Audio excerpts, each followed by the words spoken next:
The letter had arrived 3 weeks earlier, tucked between a seed catalog and a bill from the feed store, and Jacob Hale had read it so many times the creases had gone soft as cloth. Miss Prudence Ainsley, 26 years of age, of sound health and even temperament, seeks a respectable arrangement with a widower of good character. Those words had carried him through the long autumn of splitting wood alone, of burning the biscuits, of watching his daughter Nora braid her own hair crooked because there was no mother to do it straight. He was not a romantic man. He had buried romance 3 years back beside his wife Sarah, under the cottonwood tree that shaded the town cemetery, and what remained of him was practical, tired, and hopeful in the quiet, stubborn way of men who have learned not to expect much from life but keep working toward it anyway. So when the afternoon train pulled into Greenwood Station trailing its long ribbon of steam, and Jacob stood on the platform in his one good vest with a bouquet of wildflowers he'd picked that morning because Nora insisted a lady ought to be given flowers, his heart was doing something it hadn't done in years. Nora stood pressed against his leg in her pink dress, her hand fisted in the fabric of his trousers, watching the train doors with the solemn attention of a 6-year-old who had been told a new mother might be arriving and wasn't sure whether to hope or hide. The woman who stepped down from the passenger car was not what Jacob expected, though he could not have said what he expected beyond a face to match the tin-type photograph tucked in his coat pocket. She had dark curling hair escaping its pins, a travel-worn blue dress, and eyes that moved over the station, the mountains, the dusty road, and finally settled on him and the child at his side with an expression that was not shy or nervous, as a mail-order bride's expression was supposed to be, but startled, genuinely, deeply startled, as though she had opened a door expecting an empty room and found it full of furniture. "Miss Ainsley," Jacob said, removing his hat, offering the flowers with the stiff formality of a man who had rehearsed this moment in the barn for a week. "I'm Jacob Hale. This is my daughter, Nora." The woman looked at the flowers. She looked at his hand. She looked, longest of all, at Nora, and something moved behind her eyes that Jacob would later understand was grief wearing the mask of surprise. Then she said the words that would append the next 6 months of his life. "You bought the wrong bride." Jacob's outstretched hand did not waver. Somewhere down the platform, a porter dropped a trunk with a thud that seemed, to Jacob, entirely too loud for the silence that followed. Nora looked up at her father, then at the woman, then back at her father, waiting for the adults to explain themselves the way children always wait, with more patience than the situation deserved. "I beg your pardon?" Jacob said. "My name is Clara Whitfield," the woman said, and now that she had begun she seemed determined to get the whole confession out before her courage failed her. "Prudence Ainsley is my sister. She was meant to come on this train. She isn't coming. She ran off 3 days ago with a cattle buyer from Abilene, and she left me a letter and a train ticket in her name and asked me to explain it to whoever was waiting, because she hadn't the nerve to write to you herself." Clara drew a breath. "I only meant to come and explain. I didn't expect there to be flowers." Jacob stood there with his arms still extended, the wildflowers beginning to wilt slightly in the afternoon heat, and felt the particular foolishness of a man who has spent 3 weeks building a small, private cathedral of hope only to watch it revealed as an empty lot. He was aware of the porter watching, of the station master pretending not to listen, of his own daughter's small hand tightening in his trouser leg.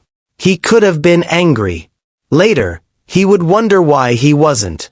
Instead, he found himself looking at this woman, Clara, not Prudence, who had traveled 200 miles to deliver bad news in person rather than let a stranger and his little girl stand on a platform waiting for someone who would never come, and he thought that whatever else was true, that was not the act of a coward or a cheat. "Well," Jacob said slowly, and something in his chest that had clenched tight against disappointment began, unaccountably, to loosen. "That is a long way to come just to say no. I didn't know what else to do. You could have sent a telegram." "I could have," Clara admitted, and for the first time something like a smile threatened the corner of her mouth, quickly suppressed. "But then you'd have been standing on this platform with a bouquet and no one to give it to, and word travels fast in small towns. I thought it kinder to let you have someone to be disappointed at, rather than disappointed alone." It was, Jacob thought, one of the strangest kindnesses anyone had ever done him, and it worked on him precisely because it was so strange. He looked down at Nora, who had been quiet through all of this with the particular quiet of a child cataloging every adult word for later use, and he asked her, because he had made a habit these last 3 years of asking her opinion on things that mattered. "What do you think, Nora Bird? Should we send Miss Whitfield back on the next train? Or should we see her safely to the boarding house first, seeing as she's come all this way?" Nora considered the question with tremendous gravity. Then she stepped forward, out from behind her father's leg, and held up her small hand toward Clara, exactly the way her father had, a moment before, held out his. "You can carry my flowers," Nora said, "if you want them. Papa picked too many." And that, more than anything Jacob said or did, was what undid Clara Whitfield on the platform of Greenwood Station. Not the man's steadiness, not his good manners, but the unbearable, uncomplicated generosity of a motherless child offering wildflowers to a stranger who had come to break her father's heart. Clara took the flowers. Her hand was not quite steady. She did not, in that moment, imagine she would still be in Greenwood a year later, but something had shifted, the way weather shifts before a storm anyone can feel but no one can yet name.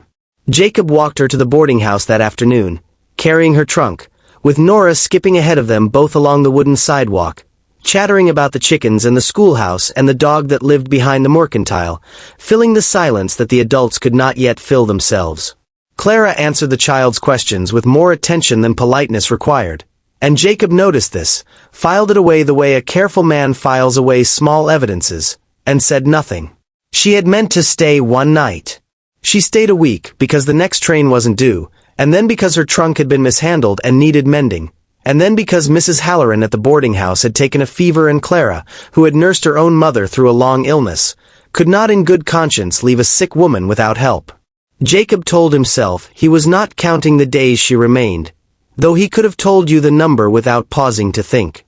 It was Nora, in the end, who made the arrangement impossible to ignore. The child had attached herself to Clara with the fierce, uncomplicated loyalty of a lonely child who has found, unexpectedly, someone who listens. Clara taught her to press flowers between the pages of an almanac. Clara plaited her hair each morning before school, the crooked braids replaced by neat ones, and Nora wore them like a crown. Clara sat with her by the stove in the evenings and read to her from a battered copy of a storybook Clara had carried from home, and Jacob, mending harness in the corner or pretending to, found himself listening to the sound of her voice more than to the words themselves. He fought it at first, out of a stubborn loyalty to a plan that had already failed him once.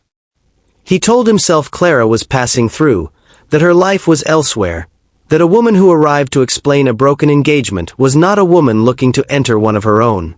But stubbornness is a poor match for the plain evidence of a household growing warmer, and by the time autumn had turned the cottonwoods gold, Jacob Hale had stopped pretending, even to himself, that Clara Whitfield was merely passing through.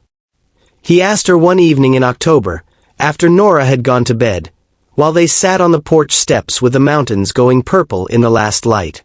He did not have flowers this time. He had learned from the first failed attempt that a man ought not to lean too hard on gestures and ought instead to say plainly what he meant. "I've been thinking," he said, "that the agency got it wrong the first time, sending word of a bride I never saw. But I don't think they got it wrong the day the wrong sister stepped off that train. I think that was the one time the whole business worked exactly as it should have, only nobody involved knew it yet." Clara was quiet a moment, turning her hands over in her lap. "I came here to end an engagement that was never mine to end or begin," she said.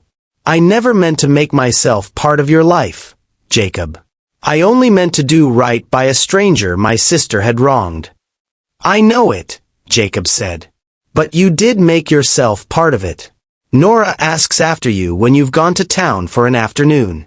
I find myself doing the same, though I've been slower to admit it. I'm not a young man given to sudden decisions, Clara. I courted Sarah 2 years before I asked her, and grieved her 3 more before I let myself hope again. But I've watched you this past season, and I don't need 2 years to know my own mind. I'd like to ask you properly this time, not because an agency matched a name to a photograph, but because I've watched you braid my daughter's hair and read her stories and nurse a sick woman who wasn't kin to you, and I think you are exactly the bride I would have chosen, if choosing had ever been in my hands at all." Clara's eyes were wet, though she laughed a little through it, the same reluctant, surprised laugh she'd given at the flowers on the platform. "Your daughter already offered me her flowers," she said. "I don't know what you have left to offer that would top that." "Only this," Jacob said, and held out his hand, exactly as he had that first afternoon, though this time there was no letter behind it and no photograph in his pocket, only the plain fact of a man who had learned that what he wanted was standing in front of him. "Not a bargain. Not an arrangement. Just my hand, and whatever's left of my life to go with it, if you'll have it."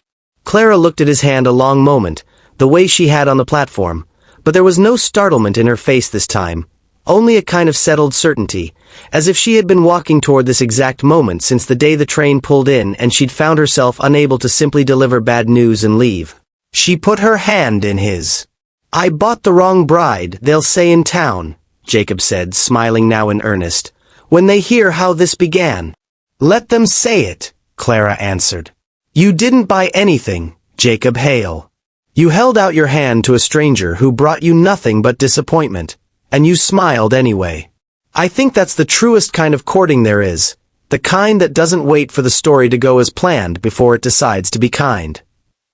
They were married that December, in the little clapboard church with the whole town crowded into pews built for half as many people, because word had indeed traveled fast, and everyone in Greenwood wanted to see for themselves how the man who'd been sent the wrong bride had ended up, by every account, with exactly the right one.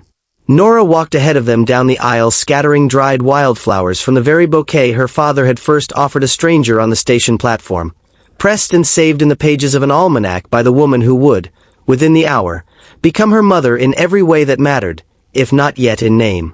Prudence Ainsley, for her part, wrote once more that winter, a brief, guilty letter from Abilene announcing her own marriage to the cattle buyer, and asking, almost as an afterthought, what had become of the man she'd left waiting at the station. Clara wrote back a single line in reply. "He found the bride he was meant to have all along. She simply arrived by mistake." It was, everyone in Greenwood agreed when the story made its rounds at church socials and quilting bees for years afterward, the finest kind of mistake a person could make, and the town took to telling it as its own small legend. How a wrong turn on a train platform had turned out, in the end, to be the rightest road two strangers ever walked toward each other, hand held out, flowers wilting a little in the sun, and neither of them once looking back.